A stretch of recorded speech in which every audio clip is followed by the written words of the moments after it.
আসসালামু আলাইকুম, Monira blog kitchen থেকে আমি মনিরা বলছি। আজ আপনাদের তৈরি করে দেখাবো ইলিশ মাছের লেজ দিয়ে টমেটো বেগুন দিয়ে একটি মজাদার ভর্তা। তো আমি এখানে সবগুলো উপকরণ কেটে নিয়েছি। পেঁয়াজ, রসুন, কাঁচামরিচ, পাকামরিচ আর একটা টমেটো আর বেগুন এভাবে কেটে নিয়েছি, দেখতেই পাচ্ছেন। টমেটোটাকে 2 ফালি করে নিয়েছি, মুখের অংশটা কেটে নিয়েছি। আর এই যে একটা ইলিশ মাছের লেজ আমি মাঝখানে এভাবে একটু চিড়ে চিড়ে দিয়েছি। এতে করে আমি এখানে লবণ, হলুদ, মরিচের গুঁড়া ব্যবহার করব, সেগুলো কিন্তু ভালো করে ভিতরে ঢুকে যাবে। তো এখন লবণ দিয়ে দিব 1 চামচ, এরপরে হলুদ দিয়ে দিব 1 চামচ আর দিয়ে দিব মরিচের গুঁড়া। এই 3টা উপকরণ দিয়ে এখন সবগুলো উপকরণ ভালোভাবে আলতো হাতে মেখে নেব। এভাবে যদি মেখে নিয়ে ভর্তাটা তৈরি করেন তাহলে কিন্তু এই ভর্তার টেস্টটা সম্পূর্ণ আলাদা হয়ে যায় আর খেতেও অনেক ভালো লাগে। ভর্তা তো অনেকেই অনেকভাবে তৈরি করে। আমি যে প্রসেসে ভর্তা তৈরি করছি সেই প্রসেসে একবার খেয়ে দেখতে পারেন। আশা করি আপনাদের খুবই ভালো লাগবে। তো এই যে দেখুন, মাছের লেজটাকে লবণ হলুদগুলো এভাবে মেখে নিলাম। এতে করে কাটা অংশে লবণ হলুদগুলো ভালো মতো চলে যাবে আর এটা ফ্রাই করার পর আরও ভর্তা তৈরি করলে অনেক ভালো লাগবে। তো একটা ফ্রাই প্যান বসিয়ে দিয়েছি, তেল দিয়েছি সয়াবিন তেল। দেওয়ার পরে এখানে টমেটোগুলো দিয়ে দিলাম আর বেগুনগুলো দিয়ে দিচ্ছি। অবশ্যই প্রথমে এই পাশগুলো এরকম করে দিতে হবে। এক পাশে হয়ে গেলে পরবর্তীতে আরেক পাশ উল্টে পাল্টে দিতে হবে, যার জন্য আমি এভাবে দিয়ে নিচ্ছি। মাছের লেজটাও দিয়ে দিলাম আর পেঁয়াজ, মরিচ, কাঁচা রসুনগুলো আমি এক পাশে দিয়ে দিলাম। এখন এভাবে দিয়ে 5 মিনিট অপেক্ষা করব, এতে করে এগুলো ঠিক মতো এক পাশে ফ্রাই হয়ে যাবে। তেলটা একটু ঘুরিয়ে ঘুরিয়ে দেব, যেহেতু ফ্রাই প্যানটা ঠিক মতো চুলায় বসছে না, যার জন্য একটু ঘুরিয়ে দিতে হবে। তো এক পাশে হয়ে গেলে আরেক পাশে এভাবে উল্টে দিব। বেগুনগুলো কিন্তু 5 মিনিটের মধ্যে সুন্দর মতো ফ্রাই হয়ে গিয়েছে। আর এখন পেঁয়াজ, রসুন, কাঁচামরিচগুলো এভাবে একটু নেড়েচেড়ে দিচ্ছি। দেখতেই পাচ্ছেন আমি কাজগুলো কিভাবে করছি।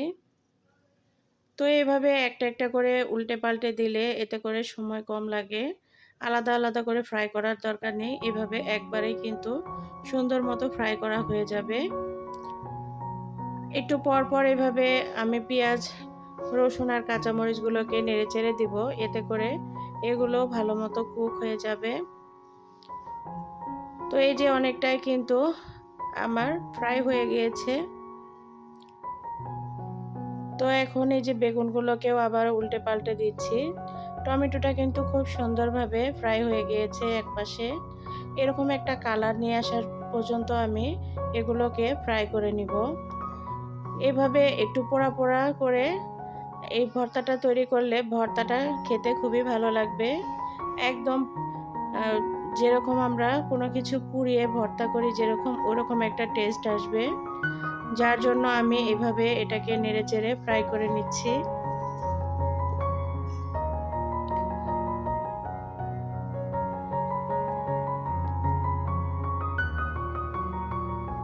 যে কেউ এই ভর্তাটা এভাবে তৈরি করে যদি খেয়ে থাকে একবার, তাহলে কিন্তু এর টেস্ট কখনোই ভুলতে পারবে না। বারবার এরকম করে ভর্তা তৈরি করে খেতে যাবে।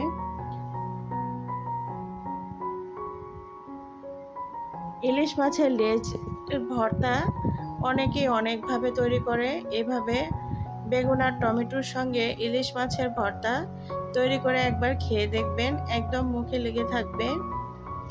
তো এখন আমি এগুলোকে উঠিয়ে নেওয়ার পর বড় যে কাঁটাগুলো আছে লেজে, সেই কাঁটাগুলো আমি বেছে নিচ্ছি। মাছের কিন্তু লেজের অংশে এরকম কিছু বড় বড় কাঁটা থাকে আর সেই কাঁটাগুলো বেছে নিতে হয়।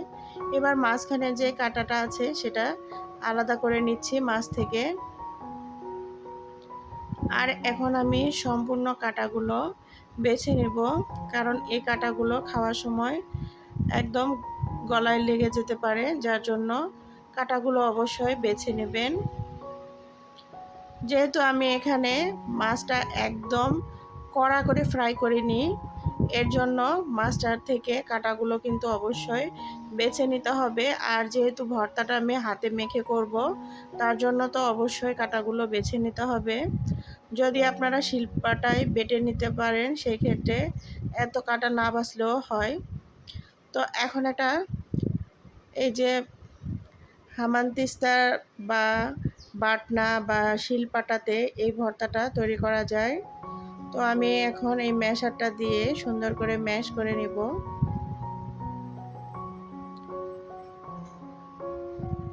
চাইলে আপনারা এখানে শুকনা মরিচ দিয়েও ভর্তাটা তৈরি করতে পারেন, তবে আমার কাছে এরকম বাটনাতে এই ভর্তাটা তৈরি করলেই মনে হয় যে ভালো লাগে, যার জন্য আমি এখানে করে নিচ্ছি।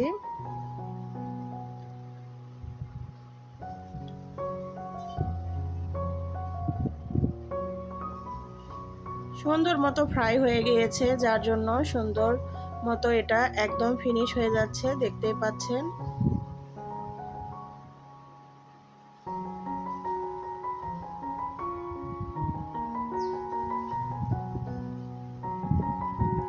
বিভিন্ন ধরনের ভর্তার রেসিপি আমার চ্যানেলে দেওয়া আছে, চাইলে আপনারা ঘুরে দেখে আসতে পারেন। তো এখন কিন্তু আমার ভর্তাটা একদমই রেডি। আর এই ভর্তাটা আরও টেস্টি করার জন্য আমি কিছু কাঁচা পেঁয়াজ নিয়েছি, লবণ দিয়ে একটু চটকিয়ে নিয়ে এখন সবগুলো উপকরণ একসঙ্গে মিক্সড করে নিব।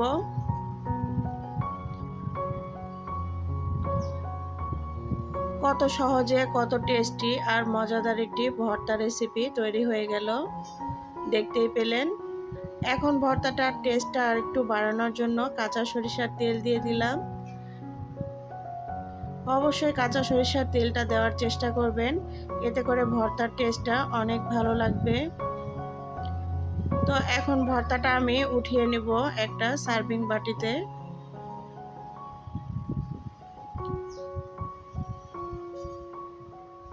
আমার ভর্তার রেসিপিটি যদি আপনাদের ভালো লেগে থাকে, লাইক কমেন্ট শেয়ার করতে ভুলবেন না।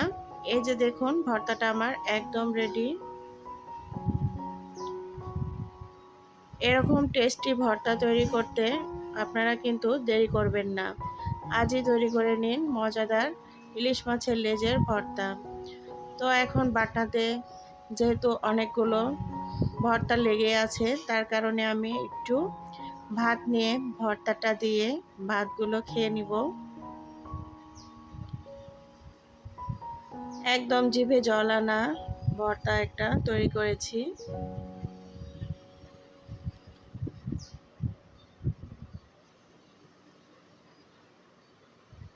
তো ভালো থাকবেন, ভুল ত্রুটি হলে ক্ষমা সুন্দর দৃষ্টিতে দেখবেন।